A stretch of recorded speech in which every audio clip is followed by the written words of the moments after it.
O Sesc e Sescope Santa Catarina, onde tem vida, tem cooperativismo, informam. A seguir, Estado de Excelência. Com o apoio da Sesc, FECOAGRO, Fiesc, Cicobi, Faesc e Fecoerusc, começa agora mais uma edição do Estado de Excelência. No programa de hoje vamos conversar com a educadora social, jornalista e empresária Anita Pires, que tem dedicado sua vida ao desenvolvimento local, ao planejamento integrado de cidades, à inclusão social, ao movimento de mulheres e ao desenvolvimento econômico sustentável. Além disso, Anita Pires é uma ativista política, tendo participado ativamente da luta pela redemocratização do país. Nessa fase da década de 60, eu estava na universidade e era militante de diversos movimentos estudantis e de igreja. Vamos continuar conversando com a Anita Pires, mas agora vamos à informação de mercado. Mercado. Oferecimento Faesc, a Federação da Agricultura e Pecuária de Santa Catarina. Durante 20 anos, produzindo o programa Estado de Excelência, entrevistamos os principais executivos e empresários de Santa Catarina. Temos um acervo valioso que reflete muito bem o pensamento empresarial catarinense. Vamos exibir um trecho da entrevista que gravamos com José Eduardo Fiates, diretor de Inovação e Competitividade da Fiesc, falando sobre os desafios para uma indústria mais competitiva. Os desafios podem ser classificados em 3 níveis. O desafio no âmbito da empresa, que é melhor gestão, treinamento pessoal, agregação de tecnologia, automação, aumento de produtividade. O desafio no nível da cadeia, que é estabelecer cadeias mais competitivas, logística, aí já começa a trabalhar com a infraestrutura local e assim por diante. A cadeia competitiva. E finalmente ter um país, um Estado competitivo, né? Que nós também temos todos os desafios aí de taxa de juros, nível de investimento no país, gastos e custo do Brasil, que aliás vai ser tratado também durante aqui a programação do evento. Então, para sermos competitivos do ponto de vista global, seja no que diz respeito ao espaço, seja no que diz respeito às competências, é preciso ser competitivo empresarialmente, cadeia, Estado e país.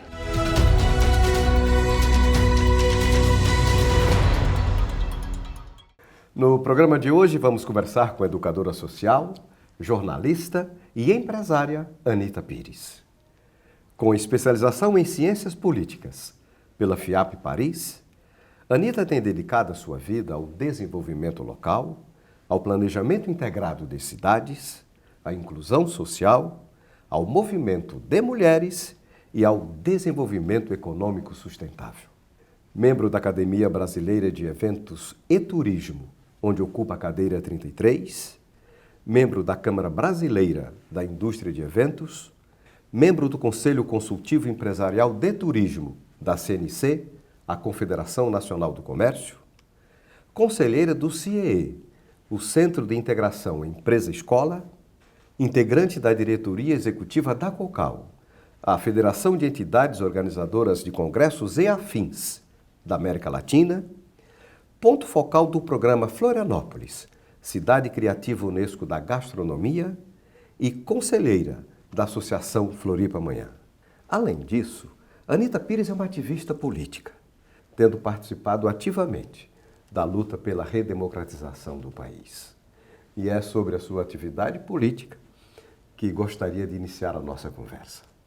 Dona Anita, no dia 9 de janeiro deste ano de 2025, o jornal ND publicou a matéria com o seguinte título: Justiça concede nova indenização à professora presa durante ditadura.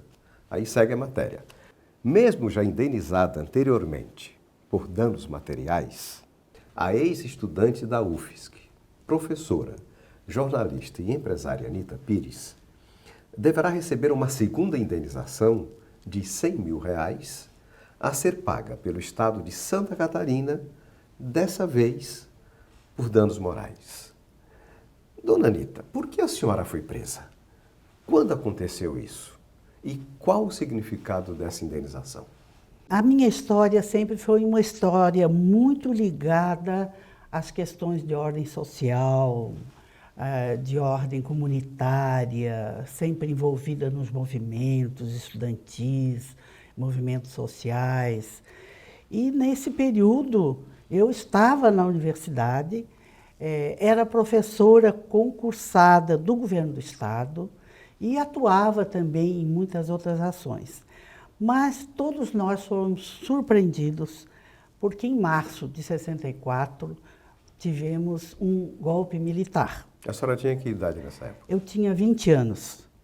E esse processo foi um processo muito difícil, porque nós éramos considerados todos subversivos e fomos presos. Eu fui presa atravessando a ponte para o meu trabalho e para a universidade, onde as pessoas eram retiradas, aqueles considerados subversivos, eram retirados do ônibus, só tinha Ponte Hercílio Luz, e eram levados para a delegacia e para aquilo tudo. E quais ações subversivas a senhora participou? Se trabalhar as questões de ordem social, ser uma pessoa que cuida da sua terra, do seu país, e ao mesmo tempo batalha pela cidadania, for subversão, eu era subversiva, sim. Até dos movimentos de igreja eu participava, né? Bem, então eu fui presa e fiquei alguns meses presas e fui expulsa da universidade, fui expulsa do meu cargo de professora concursada, e foi um processo bastante complicado, não só comigo, mas com dezenas e centenas de pessoas. Enfim, era um momento de grandes mudanças e transformações. E o que significou para a senhora essa prisão e ser expulsa da universidade, perder a atividade como professora? Foi muito difícil, porque eu trabalhava para me manter e para manter os meus pais, que eram idosos. E eu fiquei desempregada. E comecei, então, a dar aula particular na minha casa. E, nesse meio tempo, apareceu uma estudante americana pedindo para dar aula de português. E descobri logo depois que ela era filha de um comandante americano que estava na nossa polícia militar. Bem, mas o tempo passou e foi muito difícil porque as pessoas nos discriminavam, claramente. Atravessavam a rua, a gente não era mais convidada para participar de nada, e eu passei... Quer dizer, além da punição oficial, né, do governo, a própria sociedade impunha também... Sim, com certeza, e durante muitos anos. Tanto assim que nós tivemos que sair do Brasil. Aí eu já tinha filhos. Esses filhos eram discriminados na sala de aula. As crianças brincavam, a mãe deles foi presa, sempre com aquele sentido, né, pejorativo. Pejorativo, Aí nós fomos embora para a França, ficamos lá na França 3 anos. Esse período foi um período, apesar de sofrido, ele foi um período bom de aprendizagem. E lá a gente conviveu com todos os exilados, tipo Fernando Henrique Cardoso, Cristóvão Buarque. Foram dezenas, alguns foram para o Chile, mas a grande maioria depois teve que emigrar para a França, porque o Chile também sofreu um golpe militar e eles tiveram que fugir. Mas aconteceram umas coisas assim muito ricas. Tive a oportunidade de conviver com a Simone de Beauvoir, uma escritora extraordinária, uma mulher até hoje considerada uma mulher extraordinária, além de ser feminista, fazia palestras nas universidades de Paris, e eu achava aquilo o máximo. E também a Brigitte Bardot desfilava no Champs-Élysées a favor dos animais. Ela já tinha começado naquela época esse movimento, né, em prol dos animais, em defesa dos animais. E aqui a gente não tinha essa cultura, então eu achava o máximo ela desfilando com os animais, tudo. Então, era um outro mundo completamente diferente que a gente viveu. E quando chegamos já perto de 88, quando já estava existindo a abertura, e aí nós tínhamos a lei da anistia, já aprovada pelo Congresso Nacional,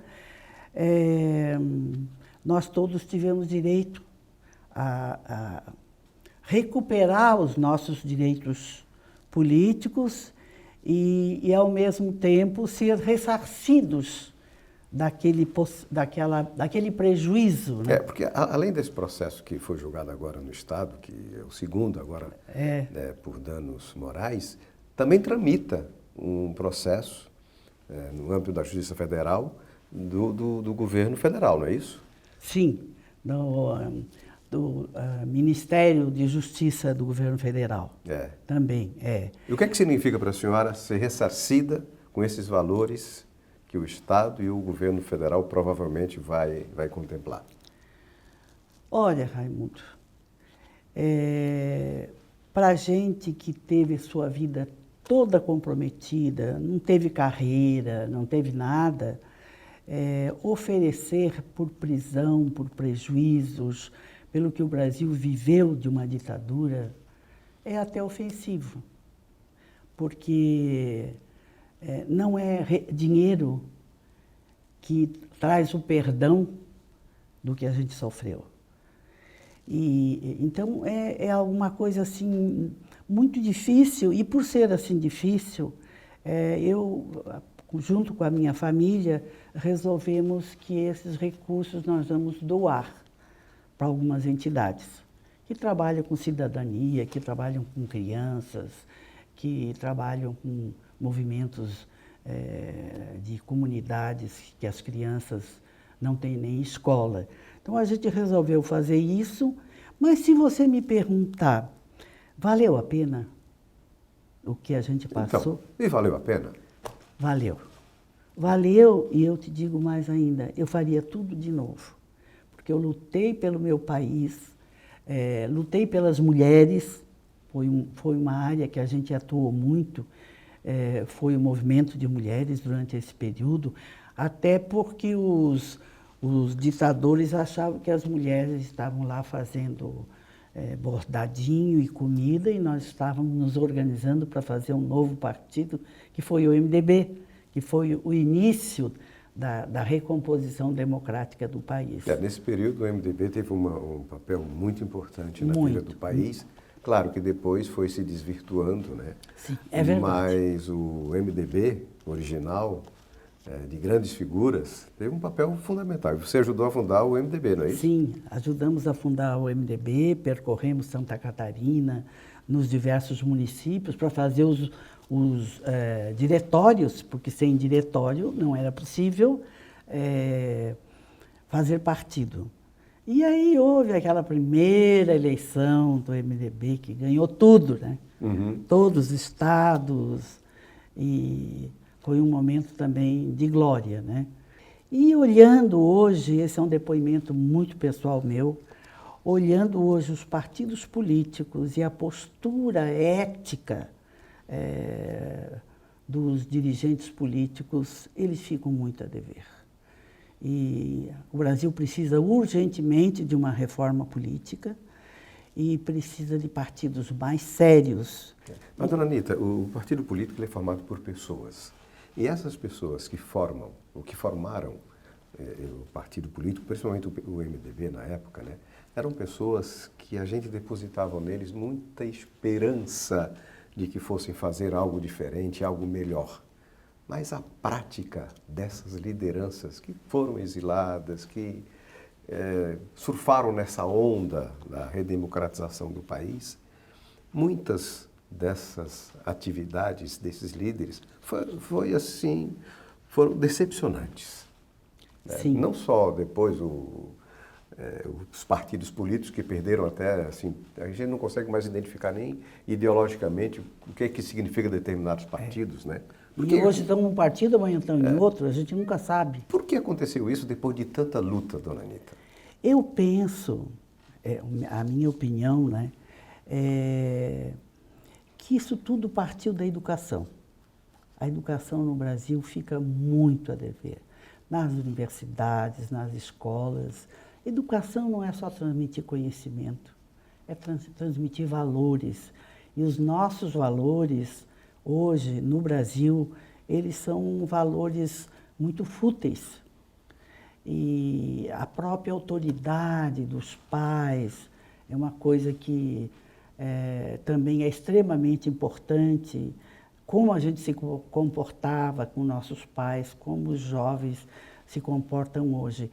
E quando a gente fala em políticos sem postura... Mas, dona Anita, independente de se é mais à esquerda ou mais à direita, quer dizer, todos os governos que se sucederam depois de 88 tiveram alguns acertos, mas muitos erros. Quer dizer, então não é propriedade de uma ideologia errar ou acertar. Quer dizer, por que os nossos políticos, independente da sua matriz ideológica, não colocam esse país num processo de crescimento, de estabilidade, de conquistas, de avanços sociais, dona Anita? Essa é uma pergunta difícil de responder, mas você tem toda a razão na pergunta, porque se a gente não tem valores de respeito, valores democráticos, valores de solidariedade, sobram muito poucas coisas para serem preservadas. Eu acredito que nós logo vamos mudar. Eu estava lendo um livro muito interessante do Domênico De Masi, que ele diz o seguinte: o Brasil vai ser o primeiro país do mundo. E realmente, essa riqueza, tudo isso, o que você coloca no seu programa, experiências riquíssimas que deram certo, né, e que estão dando certo, principalmente aqui em Santa Catarina, é uma coisa deslumbrante. Quando você falou que conviveu com a Simone de Beauvoir, foi daí que veio a inspiração para você se envolver no movimento de mulheres? A gente já tinha aqui em Santa Catarina um trabalho com mulheres, mas não com aquela dimensão da Simone de Beauvoir, porque ela tinha, vamos dizer assim, estudos e propostas e formas de apresentar as mulheres nesse contexto universal, como diz o Banco Mundial. As mulheres são 50% do PIB desse país.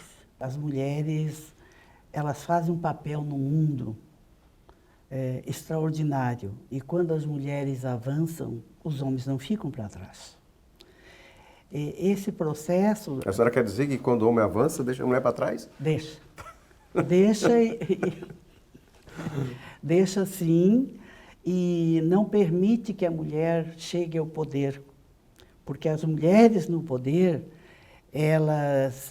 nós só teremos leis e um mundo melhor se homens e mulheres estiverem juntos. Porque o homem tem uma dimensão do mundo, a mulher tem outra, né? Mas, dona Anita, no mercado a gente vê o crescimento das mulheres e a participação delas no comando de grandes empresas. Isso é um fato, assim. Muitas mulheres que cuidam da sua casa, são donas, né?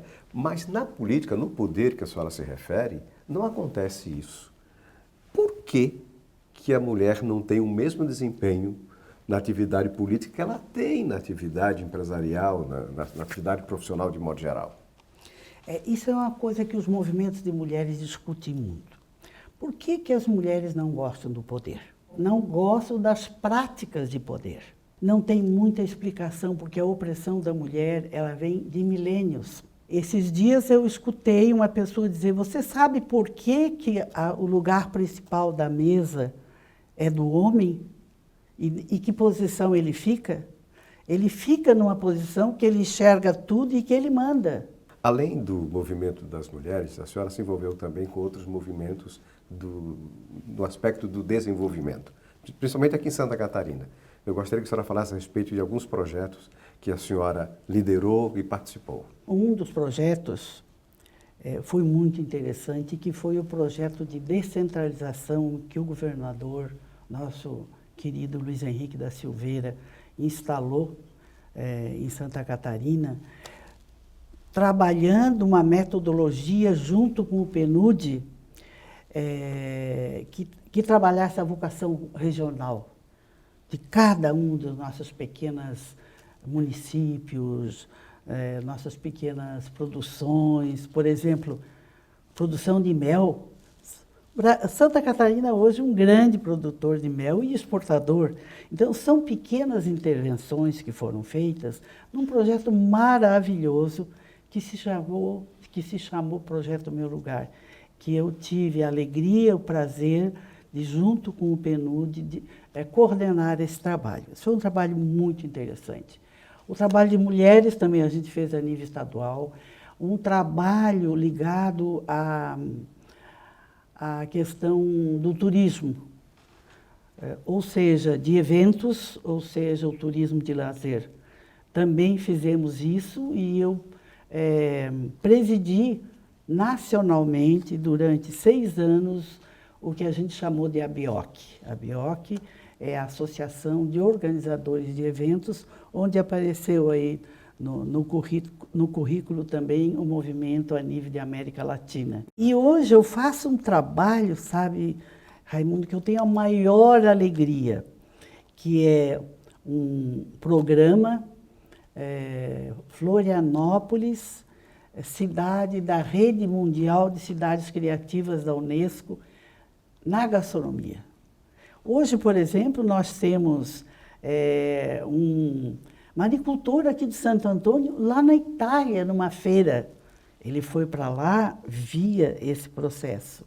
Ano passado, nós tivemos diversos chefes de cozinha, cozinheiros, que foram para Portugal, para a Itália, para a China, e eles voltam transformados. Por que a gente foi atrás dessa chancela da Unesco? Porque Florianópolis tem um talento extraordinário para a criatividade, haja visto aí o nosso Parque Tecnológico. Parque Tecnológico. As empresas de base tecnológica de Santa Catarina. Exato. Um fenômeno. Que é o movimento econômico mais importante do mundo, que é a economia criativa. E a última coisa que eu citaria é que nós estamos fazendo, juntamente com o Senar, com o Sebrae, com o Senac, um trabalho a nível da Grande Florianópolis. Florianópolis não existe sem a Grande Florianópolis. E a Unesco disse o seguinte: vamos trabalhar os pequenos produtores, vamos ensiná-los a plantar, porque o produto comestível ele não deve ser buscado mais de 100 quilômetros do consumidor. E nós buscando os nossos vegetais, as nossas verduras em São Paulo, não é possível, né? Com uma região rica, como nós temos, de origem italiana, alemã, cachaça, vinho que você conhece bem. Então, nós estamos com um projeto trabalhando com 10 entidades de produzir aquilo que a gente compra em São Paulo. O que você produz? Aí eu produzo tomate. O teu tomate atende às necessidades do consumo? Ah, não atende. Então temos que plantar mais. E as nossas entidades, tipo Pagre... A propósito, né, a Federação da Agricultura de Santa Catarina, liderada pelo seu amigo Zézo Pedroso, né, trouxe para Santa Catarina um dos melhores programas de assistência técnica gerencial do setor, que é o ATEG. Isso. Né, capacita esses pequenos E é muito lindo produtores. Porque essa área toda é chamada de território criativo. Então, esses territórios, se as autoridades, se os técnicos tiverem um trabalho, vamos dizer assim, claro, de nível técnico, Nós não vamos precisar trazer legumes de São Paulo, porque aqui nós sabemos plantar. O nosso, por exemplo, o nosso morango aqui é maravilhoso. A uva, o vinho aqui da... A cerveja. A cerveja que aqui, aliás, ontem nós recebemos uma cidade do México que fez contato com a gente em função da rede de uma cidade chamada Mérida. E ele fez um contato conosco, essa cidade. Então a gente vê que existe um mundo para ser cuidado, para ser criado, para ser trabalhado, e o povo brasileiro é trabalhador. Dona Anita, que desafios motiva a senhora, depois de uma passagem tão rica, com uma vida tão cheia de acontecimentos, né? A senhora chega no ano de 2025 com todo esse entusiasmo falando sobre o desenvolvimento do nosso Estado. De onde vem essa motivação? Eu acho que é uma vocação, porque cada um de nós tem uma história, né, Raimundo? E nós não podemos passar por esse mundo e morrer de mãos vazias. Nós temos que deixar a nossa contribuição. Eu estava participando de um livro, agora que está saindo, sobre aposentadoria. Aposentadoria funcional, muito que bem, mas nós nunca vamos nos aposentar. Então eu diria para você que eu nunca vou me aposentar, porque tem muita coisa para fazer por essa cidade, por esse país. Dona Anita, meus respeitos por essa trajetória de vida e muito obrigado pela gentileza da entrevista. Obrigada por essa oportunidade maravilhosa. E o programa de hoje termina aqui.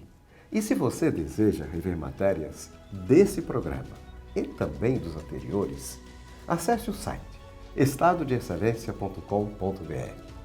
A gente se vê na próxima semana em mais um caso de excelência. Um grande abraço e obrigado por acompanhar o nosso trabalho.